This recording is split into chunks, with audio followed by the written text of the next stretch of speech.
Il pose problème. Il a un ego surdimensionné, il n'en fait pas assez. Certains grands footballeurs ont totalement détruit Kylian Mbappé, l'une des plus grandes stars actuelles du foot. Dans cette vidéo, voici 10 joueurs qui ont démoli la superstar du PSG. Wayne Rooney. Récemment, Wayne Rooney a fait la une des médias en critiquant Kylian Mbappé. Avant de se disputer avec Neymar pour un penalty contre Montpellier, Mbappé a bousculé Lionel Messi. Après le match, l'ancien joueur anglais a rappelé à Kiki ce que Messi avait accompli à son âge. Un joueur de 22 ou 23 ans qui met un coup d'épaule à Messi, je n'ai jamais vu un ego aussi gros de toute ma vie. Que quelqu'un rappelle à Mbappé que quand Messi avait 22 ans, il avait 4 ballons d'or. Je n'ai jamais vu un ego aussi gros. On parle d'un gars qui a joué avec Cristiano et Zlatan quand même. C'est un peu dur Wayne, tu crois pas? Rooney n'a pas été le seul à critiquer l'ego d'Mbappé. Vous savez qui est l'autre? Je vous coupe tout de suite, ce n'est pas Neymar. Olivier Giroud. Sérieusement, Mbappé ne peut pas s'empêcher d'entrer en conflit avec ses propres coéquipiers. Mais là, ce n'est pas Kylian qui a commencé. Avant l'Euro 2020, Olivier Giroud a marqué un doublé contre la Bulgarie. Malgré ça, il n'avait pas l'air content de l'attitude d'Mbappé. Vous dites que l'on ne m'a pas beaucoup vu au début, mais c'est peut-être parce qu'on aurait pu mieux se trouver. Des fois, on fait des courses et les ballons n'arrivent pas.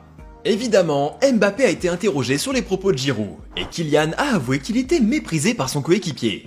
Ce qu'il a dit ne m'a pas dérangé plus que ça, c'est plus le fait de le sortir publiquement. J'aurais préféré qu'il vienne et qu'il soit même plus virulent dans le vestiaire. Mais ce n'est pas un problème, ce sont de petites broutilles.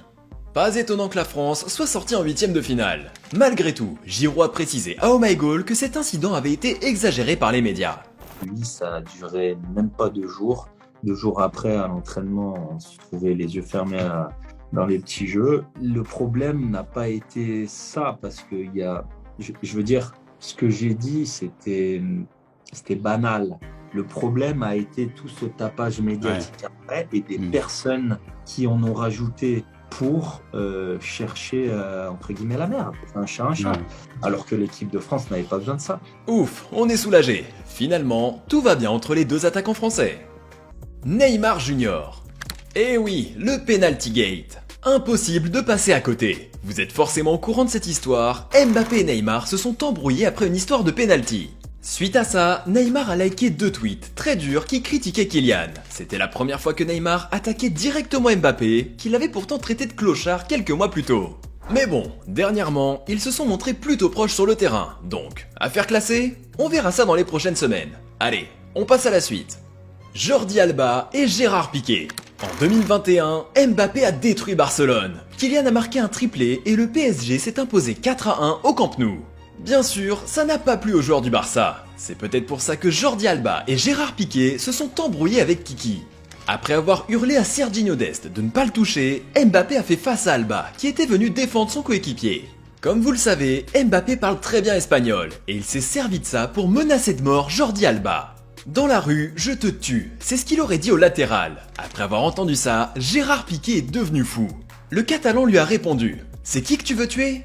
Avec un peu de sarcasme, Alba a mis fin au débat en pointant le manque d'expérience d'Mbappé. Il apprend, le garçon est en train d'apprendre. C'est là qu'on se demande comment aurait été le Classico si Kylian avait signé au Real Madrid. Jérôme Roten. Si vous pensiez que les exemples précédents avaient été durs envers Kylian, attendez de voir ce que Roten a dit sur l'attaquant. L'ancien joueur du PSG n'a pas hésité à détruire le jeune crack. Qu'il soit le leader sur le terrain, pas de souci, mais que ça dépasse le cadre du terrain, ça me dérange. Je pense que Didier Deschamps n'arrive plus à gérer ça, et ça devient problématique. C'est même étonnant qu'il laisse Kylian Mbappé faire autant de choses et se disperser. Son ego est surdimensionné. Ok, donc il a dit qu'Mbappé était problématique et égocentrique. Tout ça sans la moindre hésitation. Il a tenu ses propos pendant l'Euro 2020, quand Mbappé n'était pas en forme avec les Bleus. On attend beaucoup plus de Kylian Mbappé. Tout le monde pense qu'il fait partie des meilleurs joueurs d'Europe, mais si tu le mets tout de suite dans la catégorie des très grands, tu ne peux pas te satisfaire d'une déviation de Benzema et d'un duel gagné physiquement qui donne l'égalisation de Griezmann contre la Hongrie. D'accord Jérôme, on voit qu'Mbappé n'est pas ton joueur préféré, mais un peu de respect quand même. Benoît Assou-Ekotto. Comme Kylian Mbappé, Benoît Assou-Ekotto est né en France, mais il a des origines camerounaises. Mais contrairement à Kiki, Assou-Ekotto a décidé de représenter le Cameroun plutôt que son pays de naissance. Pourquoi je vous raconte tout ça ? Parce qu'en 2018, Benoît a déclenché une querelle avec Mbappé quant à sa décision de jouer avec les Bleus. À la base, Assou-Ekotto a critiqué tous les joueurs européens d'origine africaine qui décidaient de jouer pour leur équipe européenne. Dans le lot, il a mis Mbappé, qui a ensuite répondu aux moqueries d'Assou-Ekotto. Furieux, Asué Koto a accusé Kiki d'être malhonnête avec ses sentiments pour ses origines. Mettez-vous à la place des Camerounais. Toi, joueur français, tu vas venir développer quoi? Reste chez toi, va aider tes gens abondis dans ton quartier, dans ta France. Oui, tu aimes l'Afrique, tu aimes ceci, tu aimes cela, mais tu n'y vas pas. C'est quoi cette histoire? Oui, tu aimes ta femme, mais tu pars avec une autre. Ce jeu-là, je le connais, manipuler l'opinion publique et blablabla. Heureusement, toutes les stars camerounaises ne pensent pas comme Asué Koto. Le GOAT du Cameroun, Samuel Eto'o, a dit qu'il ne voulait pas de joueurs nés en Europe dans son équipe nationale. Je ne souhaite pas avoir un Kylian Mbappé qui est né à Bordeaux dans notre équipe nationale, mais faire des Kylian Mbappé qui sont nés dans nos quartiers populaires du Cameroun. Il y a des talents sur nos territoires à valoriser. Qu'en pensez-vous? Eto'o a-t-il raison? Donnez-nous votre avis dans les commentaires, mais surtout, n'oubliez pas de respecter l'avis des autres. Allez, on va attaquer avec le dernier point de notre liste. Ce n'est ni un joueur, ni un coach, ni un club. C'est Kylian Mbappé face à un continent. C'est parti! L'Amérique du Sud. Pauvre Kylian, si seulement tu n'avais pas dit ça. Mbappé n'a pas hésité à donner son opinion sur les différences entre le foot européen et le foot sud-américain. L'Argentine et le Brésil ne jouent pas des matchs de haut niveau pour atteindre la Coupe du Monde. En Amérique du Sud, le football n'est pas aussi développé qu'en Europe.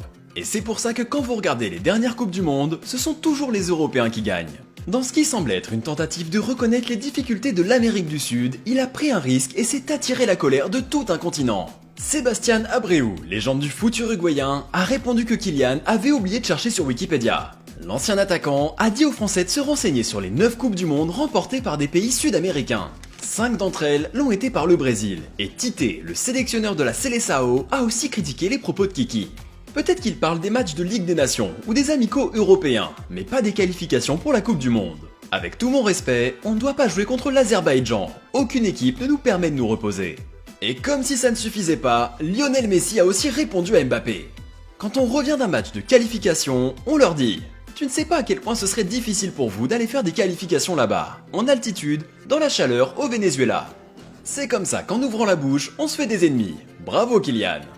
Mbappé a des milliers de fans dans le monde entier, et comme on l'a vu dans cette vidéo, il a aussi des haters. Alors, dans quel camp êtes-vous? Amis ou ennemis? Dites-nous ça dans les commentaires. Dans cette vidéo, on a évoqué l'affaire du Penalty Gate. Tú eres el mejor para los penales en el fútbol mundial. ¿Verdadero o falso? Verdadero, muy difícil. Muy difícil porque... Si vous voulez connaître tous les détails derrière la discussion entre Neymar et Mbappé, regardez cette vidéo dans laquelle on vous explique pourquoi les deux joueurs semblent se détester depuis quelques temps. Allez, à la prochaine et prenez soin de vous. Nossa, rapaziada, o cara é chato, velho. Sai fora, não fala comigo não. Vai ter na pena, tio. Chato pra caraca.